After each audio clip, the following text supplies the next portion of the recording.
Good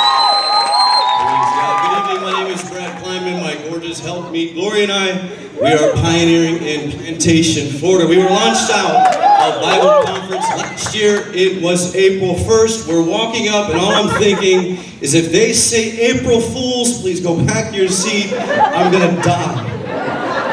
They didn't. We got launched. We went back to our mother church in Pembroke Pines. May 1st, had our going away service. Landed in Plantation, found a hotel meeting room to start having services in, went on outreach. Our first outreach, a man gets saved. Our second outreach, Plantation, Pembroke Pines sent us an impact team. Folks got saved. Our first church service was Father's Day. We had 14 folks in church. In July, we went to Prescott Bible Conference. We already had it scheduled, so hey, let's go. We went, we got to see our pastor and his wife launched into Brazil. That sent my wife into labor 100 days early. We landed back in Fort Lauderdale. 2 hours after landing, the baby was born, 1 pound, 3 ounces. We spent the next 93 days in the NICU. 2 months after that, followed up in lockdown at home on a 50-foot oxygen line, keeping her there to keep her alive. It was wild. 5 months, first 5 months of pioneering. One of the issues in the NICU was that our daughter needed a blood transfusion.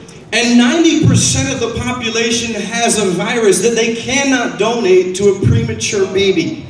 The only person that could give blood was Pastor Gunkel. Literally, my daughter has Gunkel DNA. We are praying that she doesn't feel the call to preach. I really want to say thank you to all of you that prayed. I sent out messages, pictures, emails. God, please help. I was panicking. I didn't even know how to pray, what to pray. Sometimes you all were probably praying when I was just sitting there crying, looking at and thank you so much. Pastor Stefanski came down, prayed for her, laid hands on her, gave us encouraging words there in the hospital. I mean, if anybody's been through it, Pastor Stefanski's wife, Anita, and I thank you so much for those words. It helped us get through that time. September, we were on outreach. My son invites a couple to church. They get saved. The husband is from Colombia. The wife is from Russia. Get saved, come to church. They've been locked in ever since then. The husband starts going on outreach with me. We go to Target one night, getting ready for fellowship. He gives an invite to a man. That man shows up the next day in service. He's been coming to church ever since that day.